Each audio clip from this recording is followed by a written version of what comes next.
Assalamu alaikum everyone, this is Ayman Nazir and welcome to Knowledge Realm.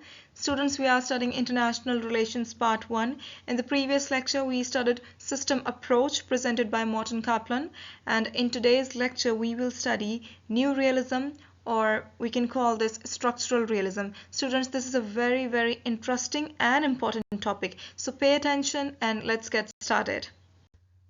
First, we will review history so that we can make better understanding of the topic. So students, we all know that in ancient times, classical realism was the main view of the scholars of that time. Thucydides, Niccolo Machiavelli, Thomas Hobbes, all these scholars held a similar view that human nature is selfish, human wants glory, human wants to maximize its power, and this is the reason that human always wage war. This was the view held by these scholars, Thucydides, Niccolo Machiavelli, and Thomas Hobbes, and this theory, this view was given the name of classical realism. Then in 16th and 17th century, world witnessed the birth of liberalism. It was Enlightenment era, and John Locke gave his views, and he refuted all these assumptions that human nature is selfish and human always wants glory. No, he said that no, there is nothing wrong with human nature, and human nature is altruistic, and human can promote peace in the world if he wants. So this was the view of John Locke. Then in early 20th century, world witnessed World War I, and this was the time when all the European powers were expansionary and they wanted to expand. There were alliances and a system of balance of power, and all these European powers waged a war whose scale was the biggest in the world, and it was World War I.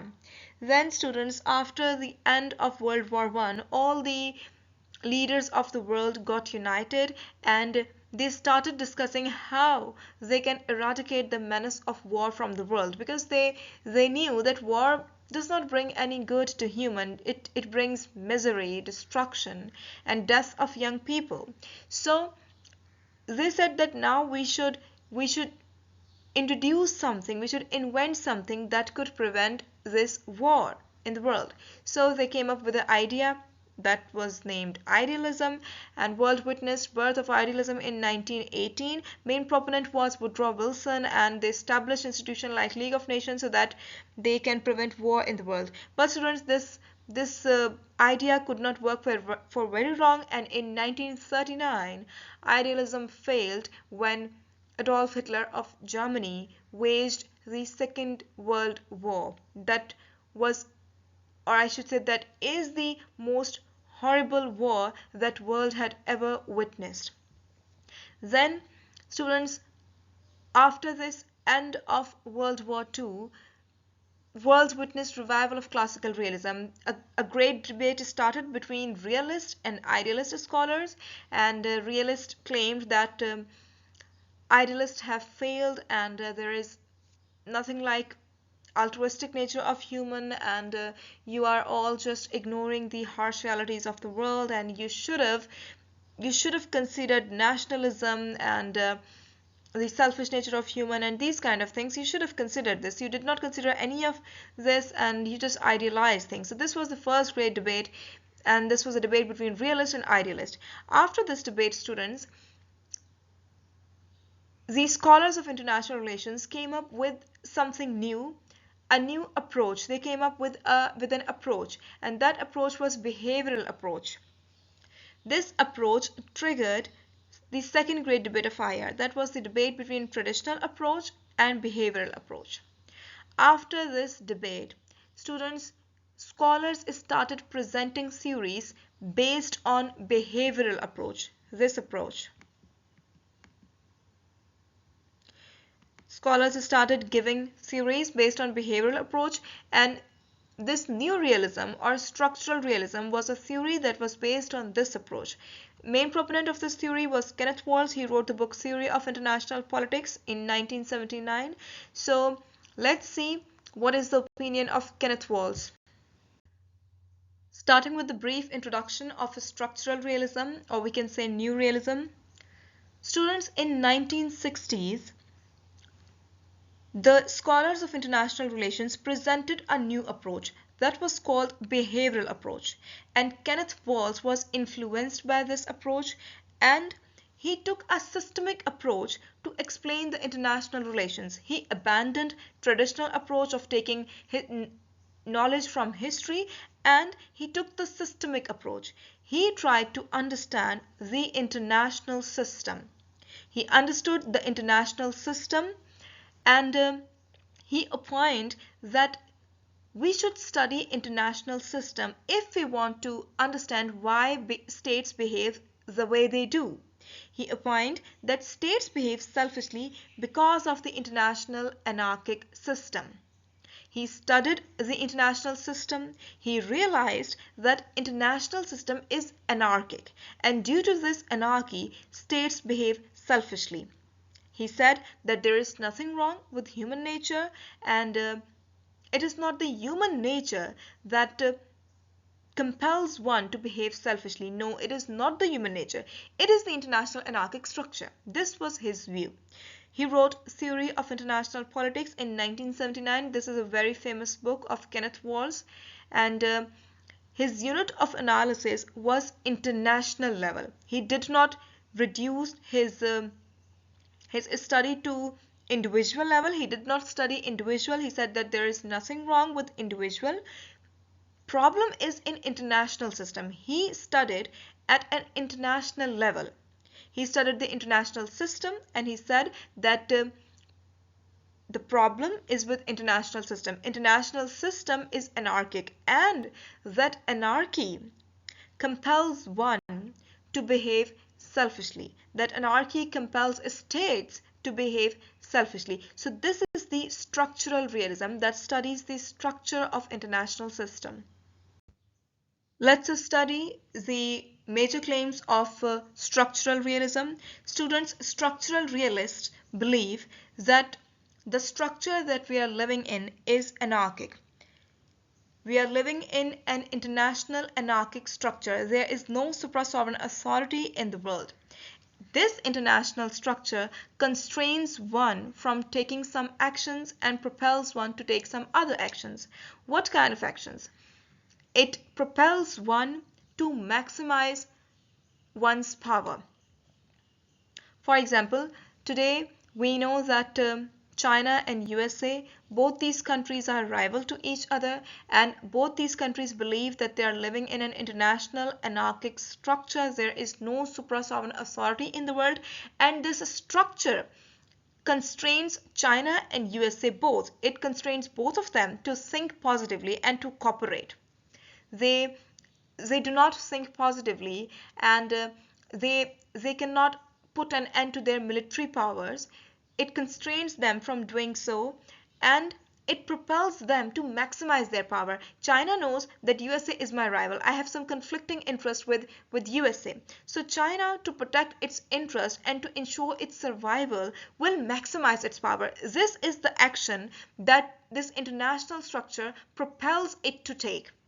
China is compelled to maximize its power because it knows that USA is its rival. And this international structure constrains China from reducing its power because it knows that if today I reduce my power, I don't know, the USA may attack me, and I have to ensure my survival. I'm living in an international anarchic structure. There is no supra-sovereign authority in the world. No one would come to stop USA. No one would come to save me. So I have to take some actions. I am compelled to take some actions. What kind of actions?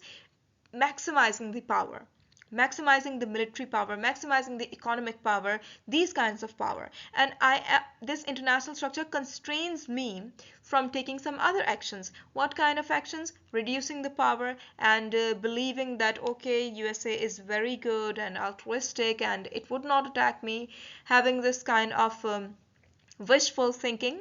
So this is the problem with the international anarchic structure. There is no supra-sovereign authority. I know that no one would come to save me, so I am compelled to think negatively and I am compelled to maximize my power. Now the second assumption, fear and self-help. Students, structural realists believe that due to the international anarchic structure, fear and self-help rule the world. And I have explained this already very much, that there is a fear due to international anarchic structure. States feel fear from the countries whose interests are conflicting with it. I'll give another example. Let's take the example of USA and Iran. We all know that the USA and Iran, both these countries are in a relation, are in a negative relation, and their interests are conflicting with each other. And both these states, especially Iran, has realized that no one will come to help Iran if it gets attacked by the USA, because in history USA has proved that no one can stop USA from attacking any country. In 2003, USA invaded Iraq, and let me tell you that that invasion was not approved by the so-called United Nations.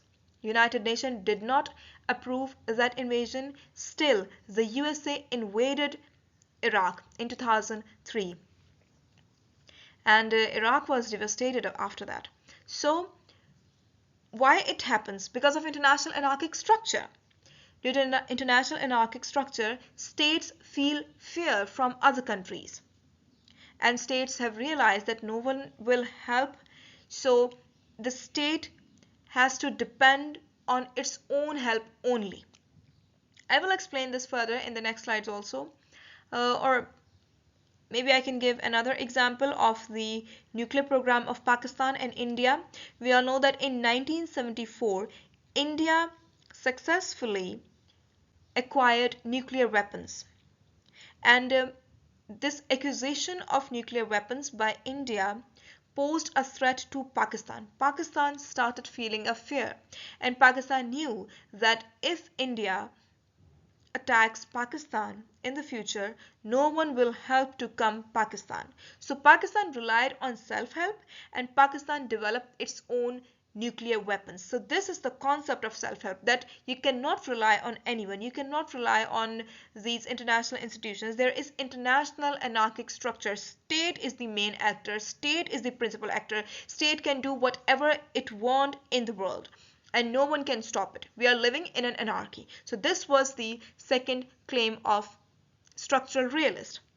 Then power maximization. Now power maximization, what is this? Students, this is the solution of the problem presented by structural realists. Structural realists believe that we are living in an international anarchic structure, and if we want to ensure our survival, we'll have to maximize our power. So what do states do? They maximize their power, their military power, their economic power, their social power, and this is what China is doing today. China is maximizing its military power so it can neutralize the threat that is feeling from the USA.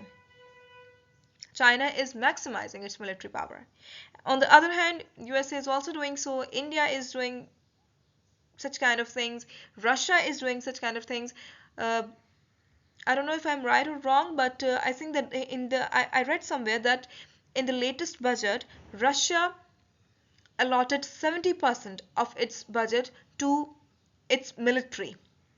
It's trying to maximize its military power because Russia knows that today Russia is facing threat from all the Western powers. So this is the solution to the problem. Just maximize your power and you will be safe. Then the fourth point. This is a little complex. Security dilemma. What is this? Well, the security measures taken by one actor are perceived by others as threatening. Students, in the previous point, power maximization, structural realists explain that just increase your power, maximize your power to ensure your survival, to ensure your security. But this power maximization triggers a kind of a thing that is security dilemma. The security measures taken by one actor are perceived by others as threatening. The others take steps to protect themselves then. These steps are then interpreted by the first actor as confirming its initial hypothesis that the others are dangerous, and so on in a spiral of illusory fears and unnecessary defenses. This thing triggers a security dilemma, a vicious circle of security dilemma. For example, today, if China increases its security measures, China takes some security measures to ensure its survival and to neutralize the threat from the USA. USA will take it as a threat to itself. USA would start perceiving that China is increasing its power. Okay, so it means that China wants to attack me. Then this conception, this perception of USA would compel USA to increase its military power. When USA would increase its military power, this would confirm the initial hypothesis of China. China will see that, okay, I increased my military power. This made USA increase his military power. It simply means that, okay, USA wants to attack me.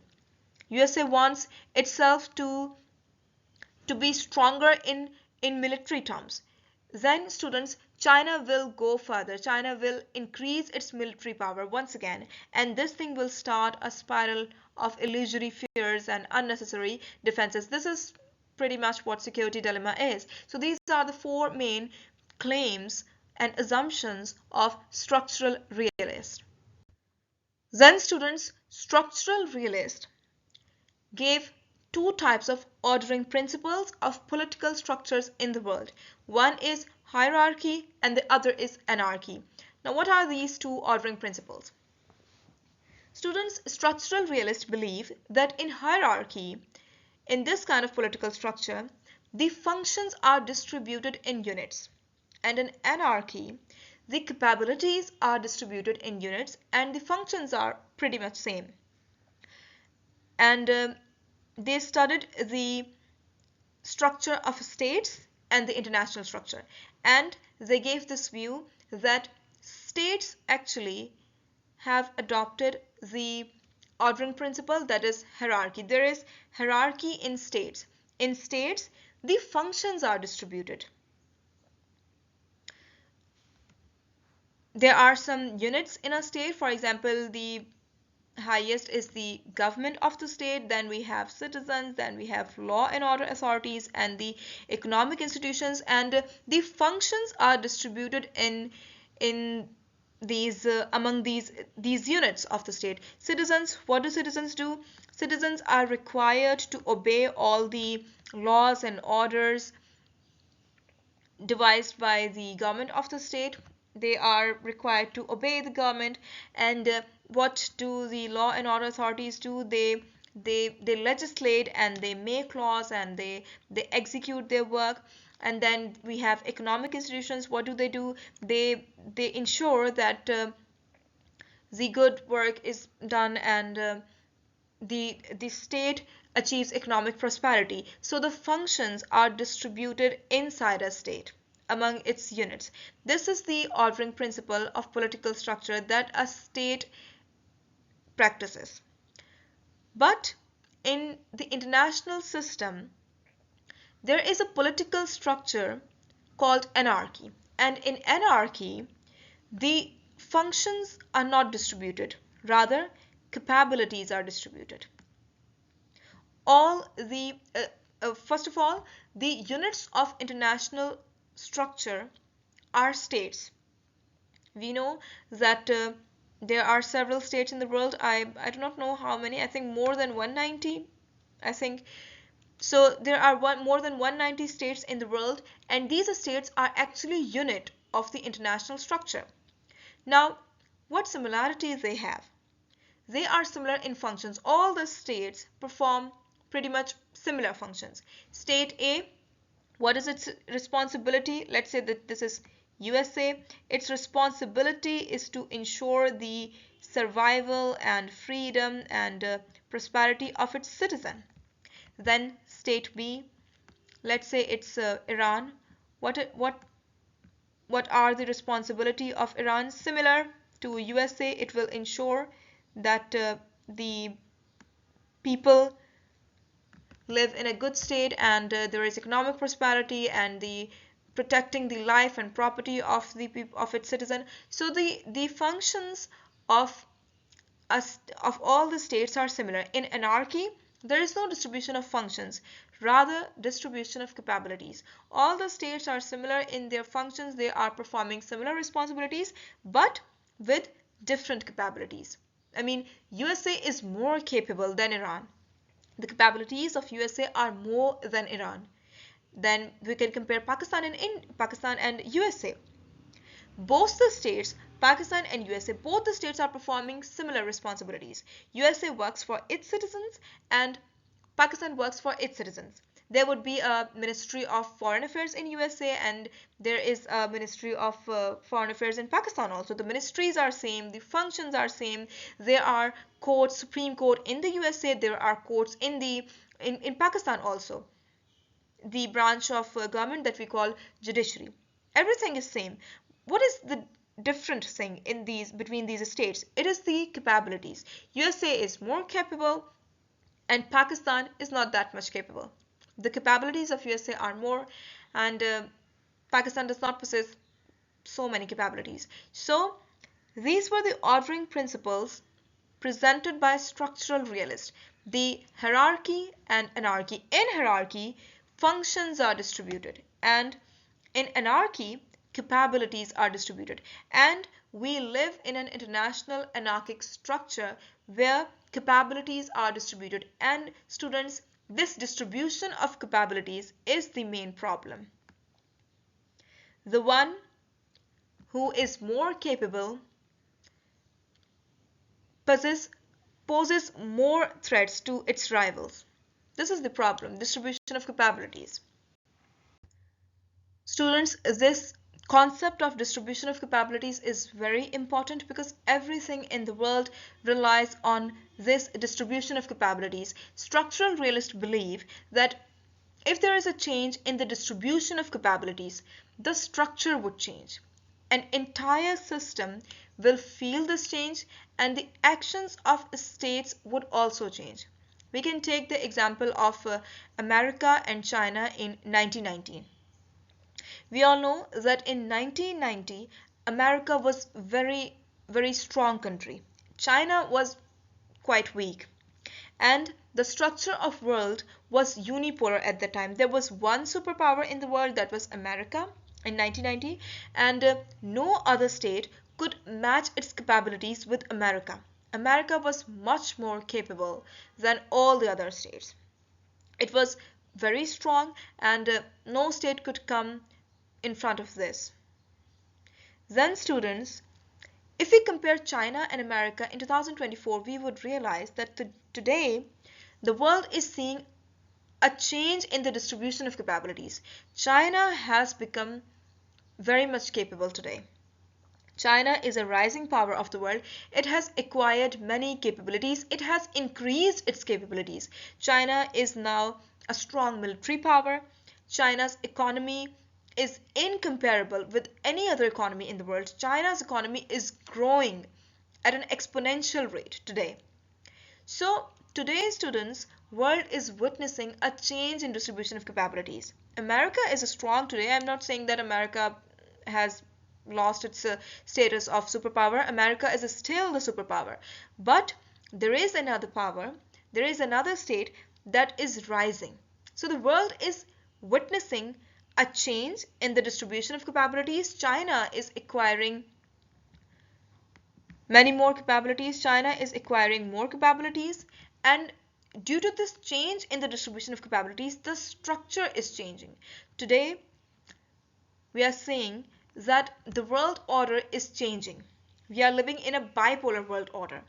China is the rising power, and scholars believe that by 2025, China's economy will surpass the economy of America, and China is the next superpower of the world. So there's a change in the distribution of capabilities. I hope that all of you are understanding what I'm trying to say. There is a change in the distribution of capabilities, and due to this change, the structure of the world is changing. So this is the importance of distribution of capabilities. If a state wants to change the structure of the world, and if a state wants to ascend in the hierarchy of the world, it will have to increase its capabilities, and that's what China is doing today.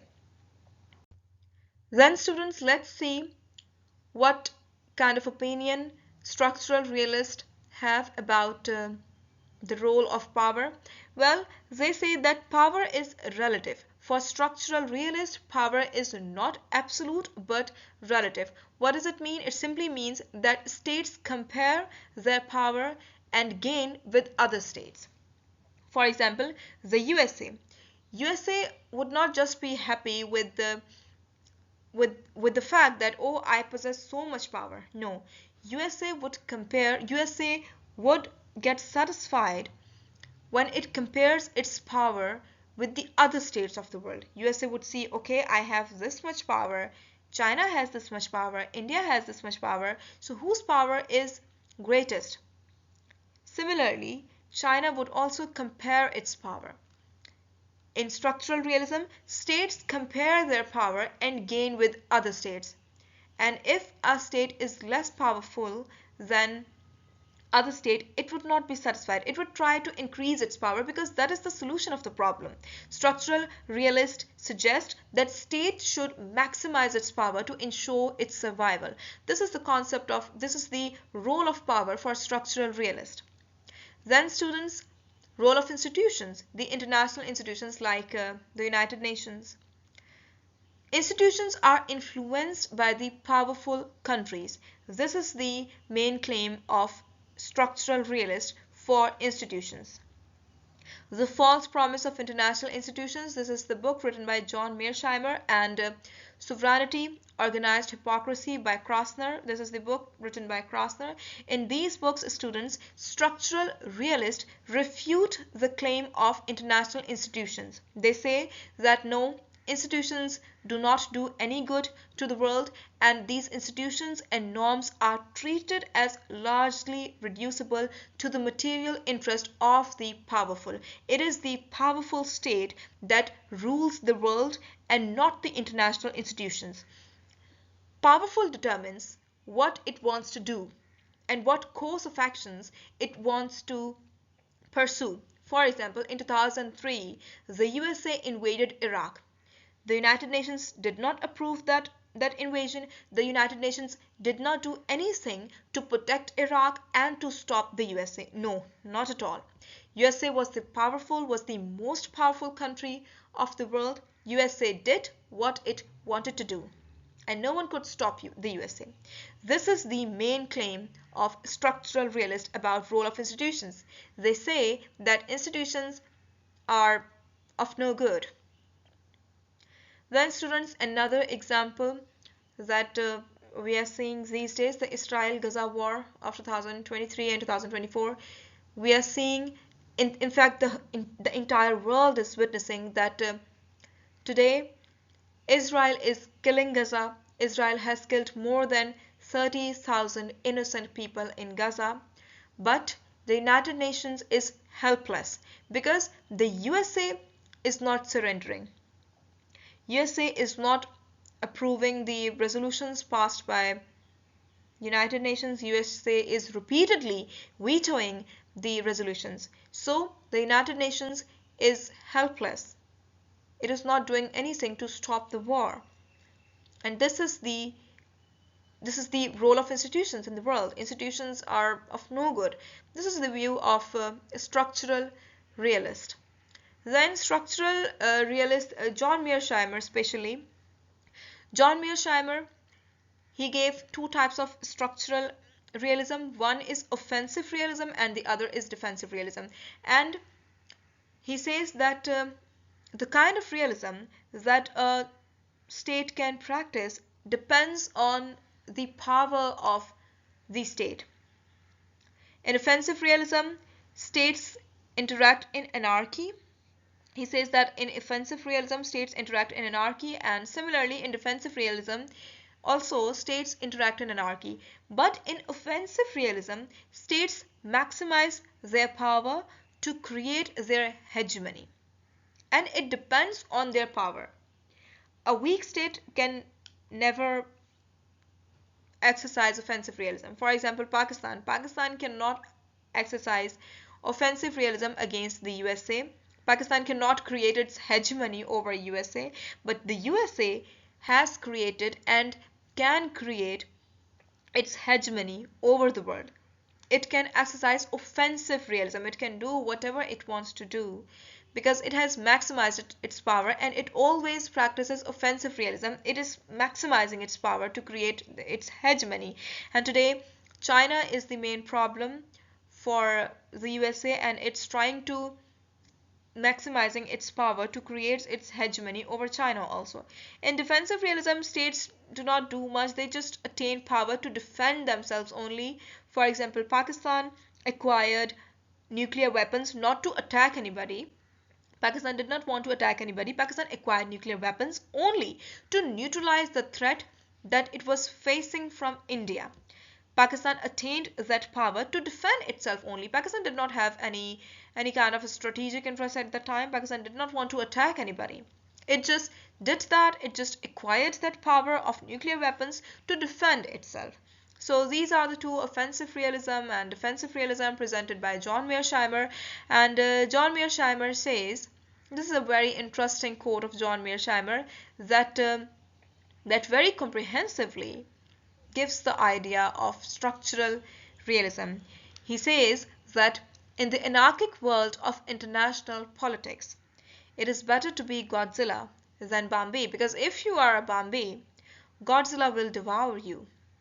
So you have to ensure your survival for your people. I mean, a prime minister of a state, the president of a state, or all the army officials of the state, they are responsible for their people. They cannot be optimistic, and this view is similar to the view of Niccolo Machiavelli.